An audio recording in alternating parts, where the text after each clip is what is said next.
Bismillahirrahmanirrahim. Assalamualaikum warahmatullahi wabarakatuh. Alhamdulillah wassalatu wassalamu ala Rasulillah wa ala alihi wa sahbihi wa mawala. Amma ba'du ikhwani wa akhwati fillah rahimani wa rahimakumullah. Insyaallah taala pada kesempatan kali ini saya ingin sharing tentang hubungan antara ilmu sharaf, ilmu nahwu dan ilmu balaghah. Ya, sebelumnya sudah saya sampaikan ya bahwasanya ilmu bahasa Arab itu ada sekitar 13 cabang. Dan dari 13 cabang itu ada 3 ilmu yang paling penting ya untuk dipelajari sebagai bekal untuk memahami Al-Qur'an dan juga hadis ya, yaitu ilmu sharaf, ilmu nahwu dan ilmu balaghah. Lalu apa ya hubungan antara ketiga ilmu ini? Hubungannya sangat erat ya. Pertama, ya, ilmu sharaf itu kan ilmu yang mempelajari tentang cara mengubah kata menjadi berbagai macam bentuk atau pola yang memiliki makna bermacam-macam. Misalnya dari kata kataba kita ubah menjadi kataba yaktubu, uktub, ya, katibun, maktubun dan seterusnya.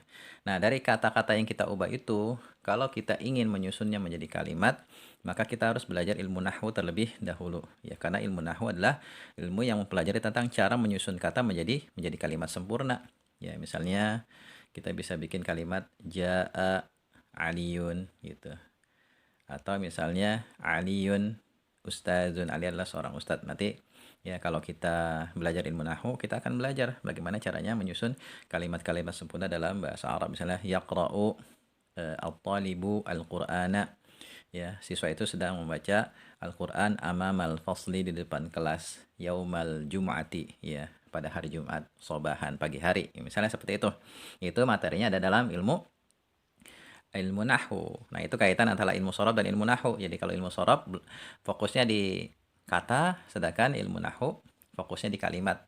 Ya, setelah kata itu diolah di ilmu sharaf ya, kalau kita ingin menyusunnya menjadi kalimat, kita harus belajar ilmu nahwu. Lalu ya, kaitan ilmu sharaf dan nahwu dengan ilmu balaghah adalah ya, kalau kita ingin menyampaikan kalimat agar sesuai dengan situasi dan kondisi lawan bicara, maka kita harus belajar ilmu balaghah terlebih dahulu. Misalnya kita nih pengen ya menyampaikan berita kepada seseorang yang kemungkinan orang itu akan ya mudah menerima apa yang kita sampaikan ya. Maka tidak perlu kita berikan kata-kata penegas dalam kalimat itu. Misalnya kita ingin sampaikan ya kepada teman kita bahwasanya si Ali sudah datang. Cukup kita katakan jaa Aliun. Ali telah datang. Tapi kalau dia ragu-ragu ya, misalnya dia ragu ya, masa sih Ali datang gitu. Biasanya juga nggak datang misalnya kayak gitu. Kita katakan kita bisa kasih kata penegas misalnya qad jaa Aliun, sungguh Ali sudah datang. Ya. Tapi kalau misalnya dia membantah, misalnya bohong ente gitu kan. Ya mungkin Ali datang, orang kemarin sakit, misalnya gitu.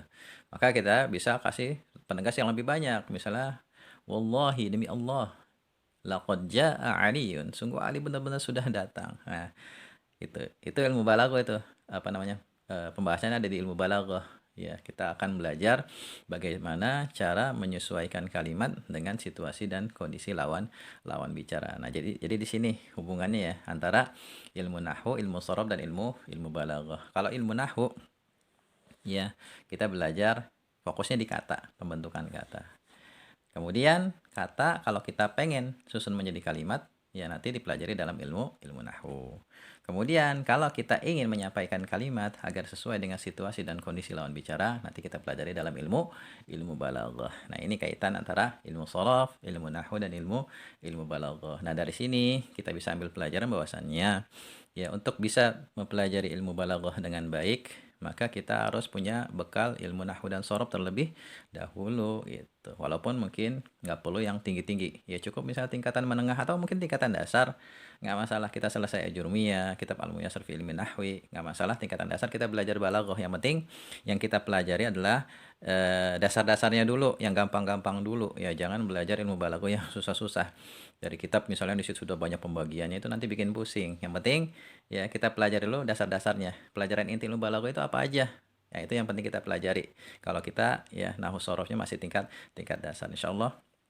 Ya saya berencana menyusun ya ilmu balaghah untuk tingkatan pemula ya yang mudah-mudahan nanti bisa dipahami dengan mudah oleh para pelajar pemula yang baru belajar ilmu nahwu dan ilmu sharaf. Ya, barangkali ini yang bisa saya sampaikan ya. Semoga bermanfaat. Assalamualaikum warahmatullahi wabarakatuh.